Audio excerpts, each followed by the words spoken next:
Guys, hello guys, কেমন আছে সবাই? কেমন আছো ভাই?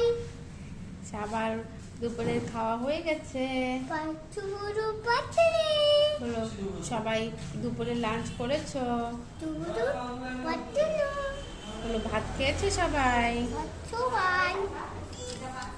বলো, বলো আমার স্নান, বলো আমার আমার স্নান কমপ্লিট। কমপ্লিট। আমার স্নান হয়ে গেছে। দেখেছি আমি কানে ফুল লাগিয়েছি স্নান করে। বলো কেমন হয়েছে? কেমন দিদি? সবাই আমাকে সবাই বাইরে কমেন্টে কমরে জানাবে। তামরে এখানে তাকাও, এখানে তাকাও, এখানে তাকাও বাবা।